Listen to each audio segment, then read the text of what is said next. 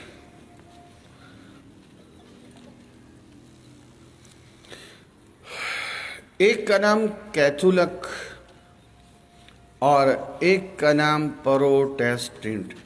ٹے جو ہے یہ 3 دفعہ آتا ہے. پروٹیسٹنٹ، پروٹیسٹ احتجاج سے ہے. پروٹیسٹنٹ. کیتھولک بڑا فرقہ ہے. توجہ سے چلتے رہو. کیتھولک اور پروٹیسٹنٹ، پوری دنیا میں یہ دونوں قسم کی چرچ موجود ہیں اور یہ ایک دوسرے کو کافر کہتے ہیں اور یہ ایک دوسروں کی عبادت گاہوں میں جانے کو روکتے ہیں. دونوں کی چرچوں کی شناخت علیحدہ ہے. پاکستان کے جن شہروں میں یہ ہیں، فیصل آباد میں، کراچی میں، پشاور میں، گجرانوالہ میں، سیالکوٹ میں، تمام بڑے شہروں میں جہاں بھی ہیں دونوں ہیں. بعض شہروں میں کیتھولک والے زیادہ چھائے ہوئے ہیں، بعض میں پروٹیسٹنٹ والے زیادہ چھائے ہوئے ہیں. یہ جو کتاب ہے کیتھولک والوں کی بائبل کا نام کلام مقدس. کیتھولک والوں کی بائبل کا نام کیا ہے؟ کلام مقدس. اس کے پرانے عہد نامے میں، عہد نامہ قدیم میں 46 رسائل ہیں. کتنے رسائل ہیں؟ 46. ہم سپارے کہتے ہیں، وہ رسائل کہتے ہیں. اور نئے عہد نامے میں 27. نئے عہد نامے میں کتنے؟ 27. تو یہ دونوں مل کر ہو گئے 73. یعنی اس پوری بائبل میں ٹوٹل رسائل کتنے ہیں؟ 73. 73. اور جو پروٹیسٹنٹ والوں کی بائبل ہے اس کا نام ہے کتاب مقدس. اس کا نام کیا ہے؟ کتاب مقدس. اس کا نام کلام مقدس. پروٹیسٹنٹ والی بائبل کا نام کتاب مقدس. میرے پاس دونوں ہیں، یہاں بھی دونوں ہیں، یہ میں ایک لایا ہوں. پروٹیسٹنٹ والوں کی جو بائبل ہے اس کے پرانے عہد نامے میں 39 رسائل ہیں. کتنے رسائل ہیں؟ 39. اور نئے عہد نامے میں 27 اور نئے عہد نامے میں 27، تو یہ دونوں مل کر ہو گئے 66۔ پرانے کے اندر ہے 39 اور نئے کے اندر ہیں 27، تو یہ دونوں مل کے کتنے ہو گئے؟ 66۔ اب ذرا میری بات پہ توجہ کریں، لکھتے بھی جائیں۔ دونوں کی بائبلوں میں 7 سپاروں کا فرق ہے۔ ان کے 73 ہیں بائبل میں اور ان کے 66 ہیں۔ کتنے سپاروں کا فرق ہے؟ بولتے نہیں ہو؟ 7۔ وہ جو میری گفتگو ہوئی تھی کوئٹہ میں عیسائیوں کے ساتھ، اس میں نے دونوں بائبلیں ان کے سامنے رکھی۔ میں نے کہا یہ ایک بائبل کے اندر 7 سپارے زیادہ ہیں، دوسری بائبل میں 7 سپارے کم ہیں۔ میں نے کہا تمہیں کس نے حق دیا الہامی کتاب کو چھیڑو؟ تمہیں کس نے حق دیا تھا کہ الہامی کتاب میں کم و بیشی کرو؟ یہ حق تمہیں کس نے دیا تھا؟ میں نے کہا تمہیں اعتراض ہمارے قرآن مجید پہ کرتے ہو، اور الحمدللہ 1400 سال گزرنے کے باوجود آج بھی ہم اسی قرآن مجید کی حرف بحرف تلاوت کرتے ہیں جس کی تلاوت آپ صلی اللہ علیہ وسلم نے فرمائی تھی، جس کی تلاوت آپ صلی اللہ علیہ وسلم نے فرمائی تھی، ایک حرف کا بھی فرق نہیں۔ اب میں تفصیل میں جانا نہیں چاہ رہا، وقت نہیں ہے۔ قرآن مجید 3 موجود ہیں، حضرت عثمان غنی رضی اللہ عنہ کے دور کے لکھے ہوئے، بخارا، ترکی اور برطانیہ میں۔ جو برطانیہ والا ہے وہ وہی قرآن مجید ہے جس پہ حضرت عثمان غنی رضی اللہ تعالیٰ عنہ پڑھتے ہوئے شہید ہوئے تھے۔ فَسَيَكْفِيكَهُمُ اللَّهُ، خون کا قطرے کے نشان اب بھی ہیں۔ اس قرآن مجید کو جرمن کی ٹیم نے چیک کیا، اس نے کہا واقعتاً یہ 1400 برس 1300 سے 1400 برس پرانا ہے۔ پھر دوسری ٹیم نے چیک کیا، وہ محبت کے ساتھ چیک نہیں کر رہے تھے، وہ ہمارے دشمن تھے، تنقید کے ساتھ چیک کر رہے تھے۔ تو دوسری ٹیم نے کئی سال کی محنت کے بعد یہ رپورٹ دی کہ اس قرآن مجید میں اور جو مسلمانوں کی مسجد میں رکھا ہوا قرآن مجید ہے، دونوں میں ایک حرف کا بھی فرق نہیں ہے۔ میں نے انہیں عیسائیوں سے کہا، میں نے کہا تم اعتراض ہمارے اوپر کرتے ہو، پہلے اپنے گھر کی خبر لو، 7 سپاروں کا فرق ہے۔ کچھ عرصہ پہلے کیتھولک والوں کا ایک رسالہ نکلتا ہے کلام حق، گجرانوالہ سے، 2005 اپریل کا رسالہ تھا۔ اس رسالے میں انہوں نے پروٹیسٹنٹ والوں کے خلاف لکھا، رسالہ تھا کیتھولک والوں کا، انہوں نے پروٹیسٹنٹ والوں کے خلاف لکھا کہ اس 1 سال میں جو پروٹیسٹنٹ نے اس سال بائبل چھاپی ہے 45 جگہ تبدیلی کی ہے۔ کتنی جگہ؟ 45 1 سال میں۔ پھر اس نے دونوں طرف سے آیتوں کا تقابل کیا، پرانی پروٹیسٹنٹ بائبل میں یہ آیت تھی، اب نہیں میں یہ۔ جس بائبل میں 1 سال میں 45 جگہ تبدیلی ہوئی ہو تو تصور کریں 2000 سال میں اس کے ساتھ کیا ہوا ہوگا۔ اب بات یہ ہے کہ وہ اعتراض ہمارے اوپر اٹھ کے کرتے ہیں، کبھی ہمارے نبی پہ کرتے ہیں، کبھی ازواج مطہرات پہ کرتے ہیں، کبھی آپ علیہ السلام کی بیویوں کے پہ کرتے ہیں، کبھی حدیث پہ کرتے ہیں، کبھی قرآن پہ کرتے ہیں۔ ہم آگے سے خاموش ہوتے ہیں، ہماری خاموشی کی وجہ یہ ہمیں کچھ پتہ نہیں، ہم تیاری نہیں کرتے اس میدان میں، حالانکہ ہمارا حق ہے۔ میں یہ تو نہیں کہتا کہ ان کا سر پھاڑو، محبت کے ساتھ سمجھا تو سکتے ہو نا، اس کو بٹھاؤ، چائے پلاؤ، عیسائی کو اس کو سمجھاؤ بھائی تم غلطی پہ ہو۔ پاکستان کا جو سب سے بڑا کیتھولک فرقے کا پادری تھا، اس کا بیٹا مسلمان ہوا، ایاس پیٹر اس کا نام تھا، 2007-8 کی بات ہے۔ اس کا سارا واقعہ میں نے تفصیل سے پڑھا، بائبل کی ایک آیت کو اس نے سمجھا، اس آیت میں واضح لفظوں میں ہمارے نبی کا تذکرہ تھا، وہ بائبل سے سمجھ کے مسلمان ہوا، لیکن میں دیکھ رہا ہوں کہ ہمارے وقت بہت تیزی سے بھاگ رہا ہے، وہ رہ جائے گا مسئلہ۔ چلو پھر صحیح، تو آگے لکھو بھئی، دونوں بائبلوں میں 7 سپاروں کا فرق ہے۔ عنوان قائم کریں کہ انجیل تو ایک اتری تھی، 4 کیسے ہو گئی؟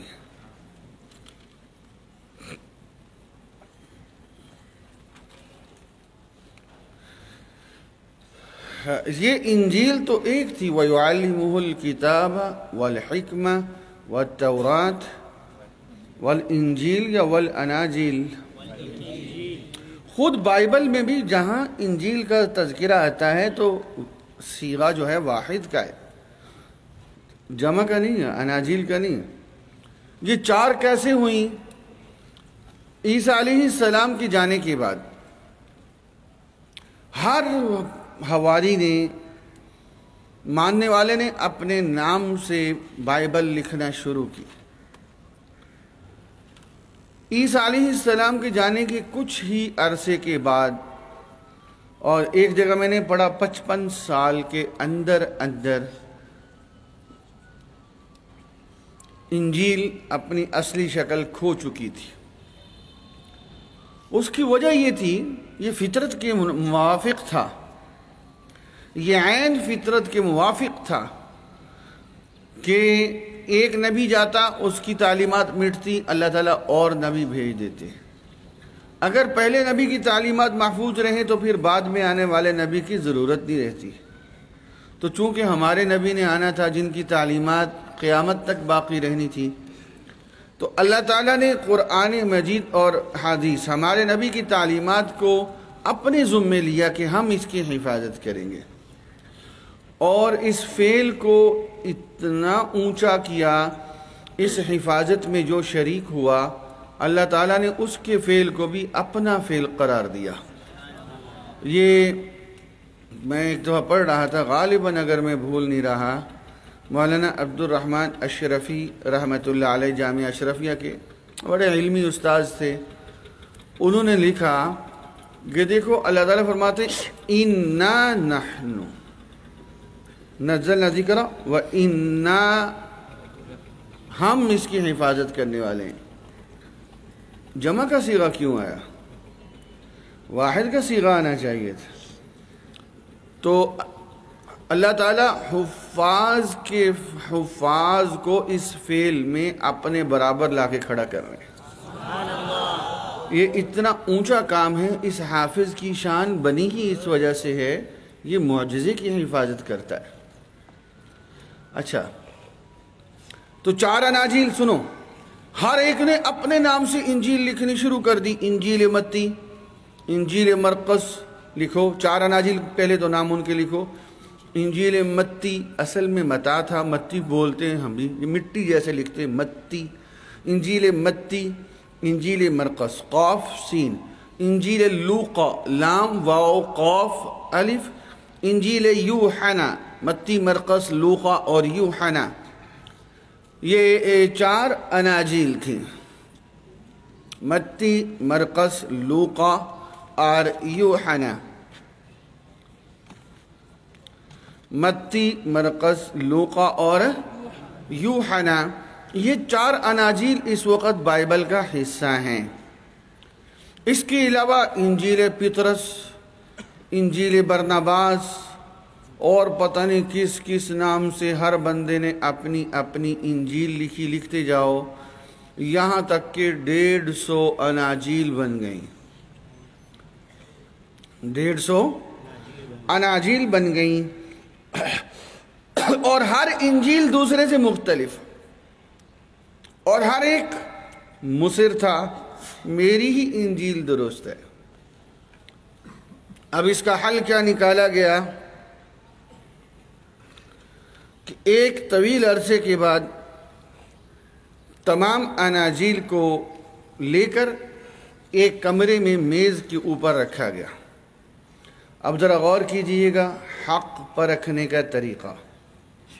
تمام اناجیل کو لے کے ایک میز پہ رکھا گیا، اور اس کمرے کو باہر سے تالا لگایا گیا اور یہ کہہ دیا گیا کہ روح القدس کی مدد سے جو 4 باقی صبح کو میز پہ ہوں گی وہ حق ہوں گی، جو نیچے گری ہوئی ہوں گی وہ ناحق ہوں گی۔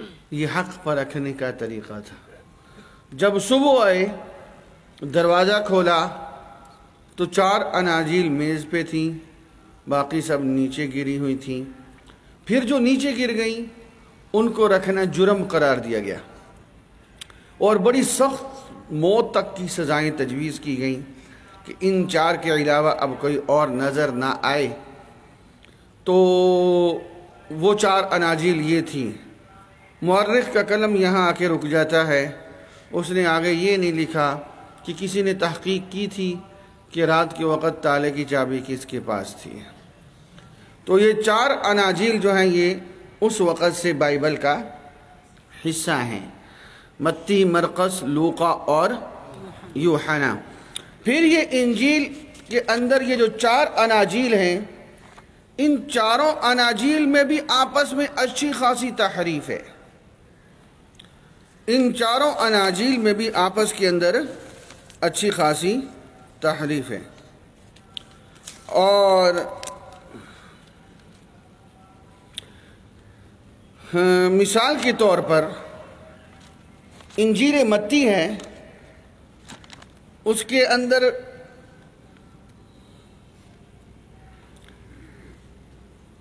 یوسف سے لے کر ابراہیم تک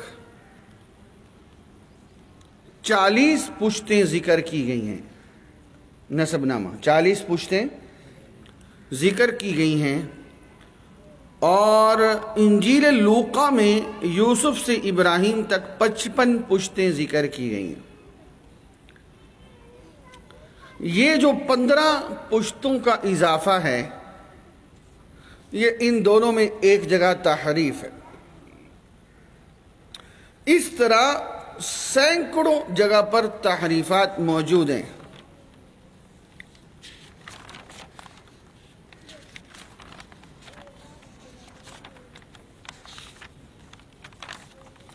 عنوان قائم کرے عقیدہ تثلیث۔ عیسائیوں کا عقیدہ یہ ہے، یہ کرسی آنا، عیسائیوں کا عقیدہ یہ ہے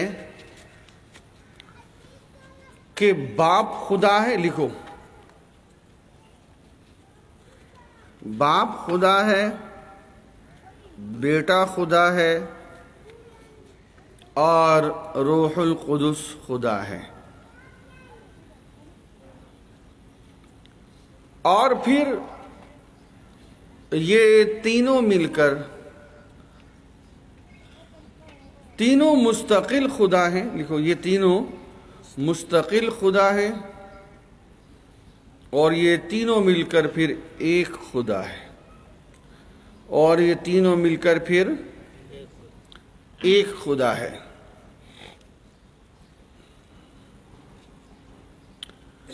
یہ 3 ایک کیسے ہو گئے؟ آج تک عیسائی دنیا یہ بات سمجھا نہیں سکی۔ 3 ایک کیسے ہو گئے؟ آج تک عیسائی دنیا یہ بات ہے، لکھتے جاؤ جلدی کرو، سمجھا نہیں سکے۔ پوری بائبل میں ایک جگہ بھی، پوری بائبل میں ایک جگہ بھی تثلیث کے متعلق عیسائیوں کے پاس کوئی دلیل موجود نہیں۔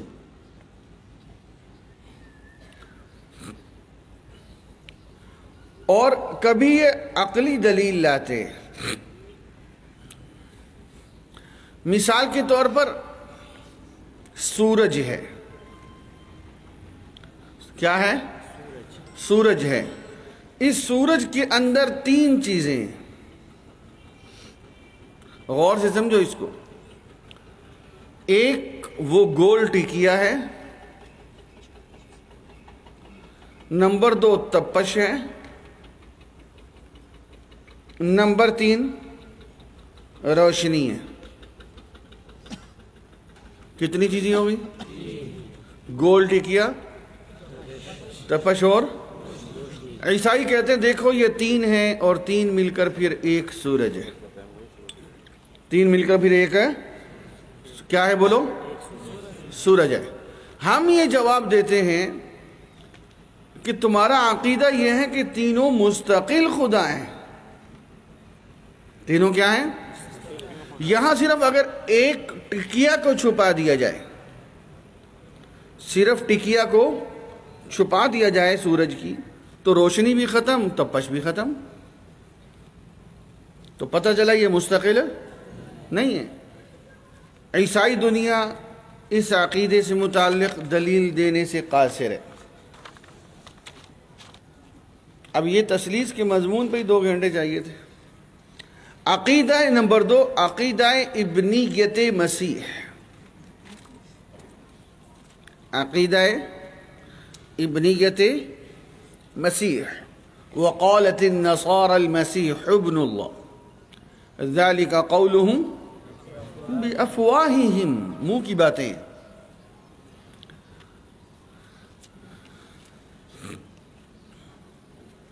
پوری بائبل میں ایک دفعہ بھی عیسیٰ علیہ السلام نے اپنے آپ کو ابن خدا نہیں کہا،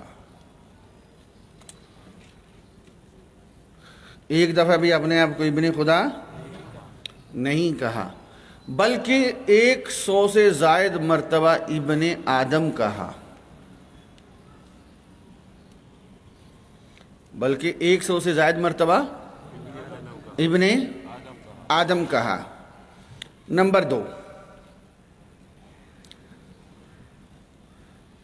حقیقی معنی لینا ناممکن ہے، حقیقی معنی لینا ناممکن ہے، تو لا محالہ یہاں مجازی معنی ہی لینا پڑے گا۔ دیکھو نا، حقیقی معنی لیں گے تو اللہ کی شان میں توہین آئے گی نا، بیٹا کس طرح ہو گیا؟ کون سا معنی لیا جائے گا؟ آئیے ہم بائبل سے مجازی معنی ثابت کرتے ہیں۔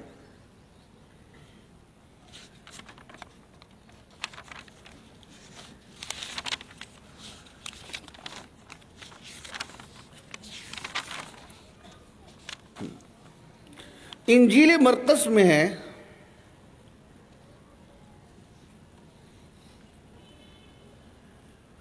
صوبیدار نے اسے دیکھ کے کہا، مسیح کو اسے دیکھ کے کہا، ان بریکٹ مسیح، بے شک یہ آدمی خدا کا بیٹا ہے،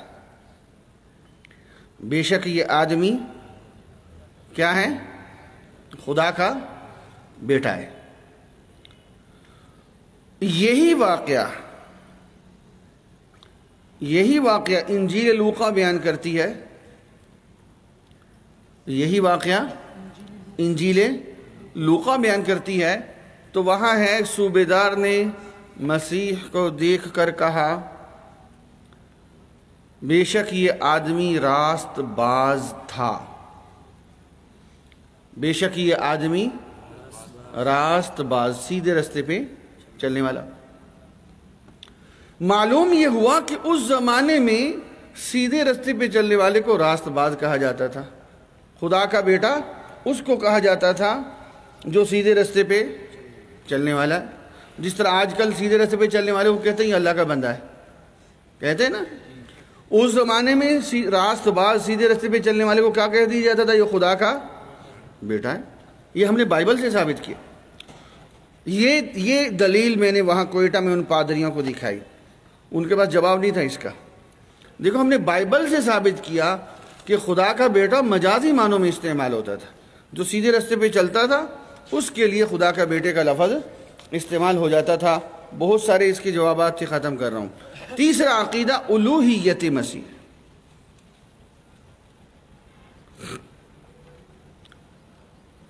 لقد کفر الذین قالوا ان اللہ هو المسیح ابن مریم۔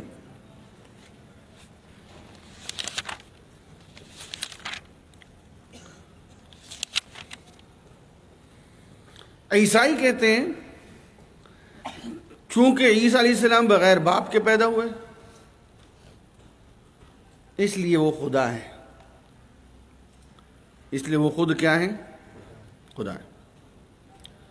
ہم یہ جواب دیتے ہیں بغیر باپ کے پیدا ہونے میں بشمول حضرت انسان تمام حیوانات اول طور پہ عیسیٰ علیہ السلام کے شریک ہیں۔ کوئی بھی کیڑا ہے وہ بغیر باپ کی پہلی دفعہ پیدا ہوا ہے نا، یہ تو سارے ہی خدا بن جائیں گے۔ آدم علیہ السلام بھی خدا۔ جواب نمبر 2، چلو اس کو چھوڑو، جواب نمبر 2 چھوڑو، وقت نہیں۔ کبھی عیسائی کہتے ہیں چونکہ عیسیٰ علیہ السلام نے مردوں کو زندہ کیا اس وجہ سے خدا ہے، شبہ نمبر 2۔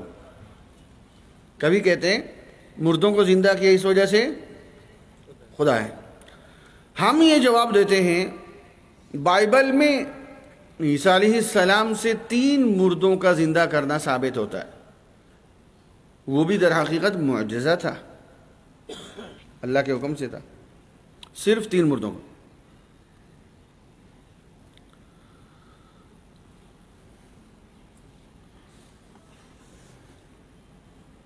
جبکہ حزقیل علیہ السلام سے ہزاروں مردوں کا زندہ کرنا بائبل سے ثابت ہے۔ حزقیل علیہ السلام سے ہزاروں مردوں کا زندہ کرنا بائبل سے ثابت ہے، اور یوشع علیہ السلام سے بھی مردہ زندہ ہوئے ان کے ہاتھوں سے۔ پھر تو تمہیں انہیں بھی خدا ماننا پڑے گا۔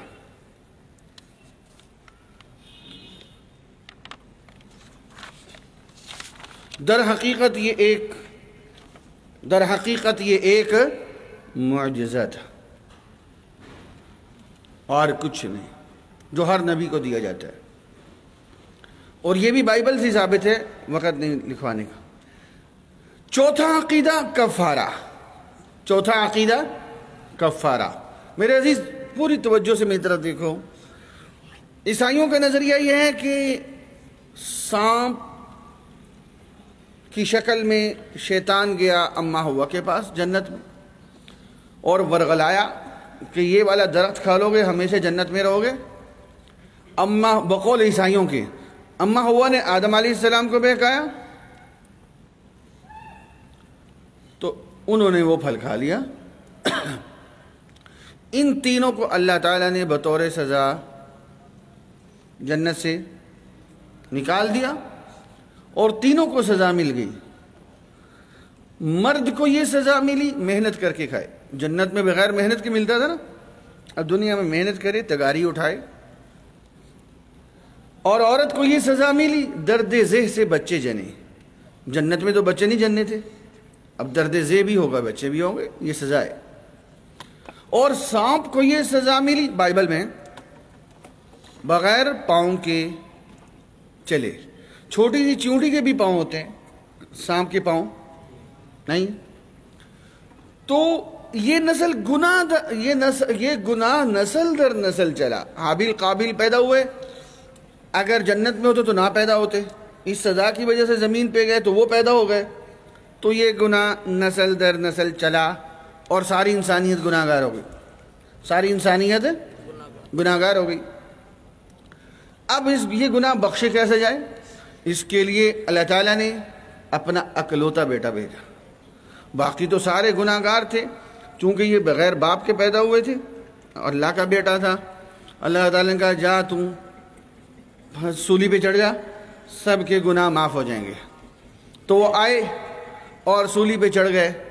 اب جو ان کی اس عقیدے کو مانتا ہے ان کے گناہ معاف، ان کے گناہ بولو ان کے گناہ۔ یہ ہے عقیدہ کفارہ۔ اس کی تفصیل کے لیے پونا گھنٹہ چاہیے تھا، وقت نہیں، میں نے اس کو نچوڑ کے 2 سطروں میں لکھوایا آپ کو۔ اب ہم یہ کہتے ہیں نمبر 1 وَلَا تَزِرُ وَازِرَةٌ وِزْرَ أُخْرَى، کوئی دوسرے کا بوجھ، گناہ کیا کس نے، پھانسی کوئی اور لٹک گیا، کرے کوئی بھرے کوئی، یہ تو اصول کے خلاف ہے۔ خود بائبل میں ہے کوئی دوسرے کا بوجھ نہیں اٹھائے گا، بائبل میں۔ نمبر 3 چلو اگر سزا ہو گئی، کفارہ ہو گیا، تو کم از کم عیسائیوں کو بغیر محنت کے روٹی ملنی چاہیے کہ نہیں؟ معاف ہو گیا گناہ نا؟ تو برطانیہ میں بیٹھ کے روٹی کھاتے ہیں، وہاں گھنٹوں کے حساب سے کھاتے ہیں. اور برطانیہ کی جو عورتیں ہیں وہ بغیر درد سے بچے جننے چاہیے کہ نہیں جننے چاہیے؟ اور جو برطانیہ میں سانپ ہے ان کے لمبے لمبے پاؤں لگنے چاہیے تھے کہ نہیں؟ گناہ جو معاف ہو گیا تو پھر سزا ختم ہونی چاہیے تھی نا. یہ ان کا بناوٹی عقیدہ ہے. اس عقیدے کے پیچھے یورپ کی فحاشی اور عریانی ہے اور شراب نوشی ہے. بخشے گئے ہم تو اس گناہ کی وجہ سے. اور آخری عقیدہ صلیب مسیح. عیسائی کہتے ہیں عیسیٰ علیہ السلام کو سولی ہوئی، ہم کہتے ہیں کہ نہیں ہوئی، اور اس پر بائبل سے 20 دلائل ہیں. اس کو بھی روکتا ہوں. بنیادی بات لے لو، ہم عنوان قائم کر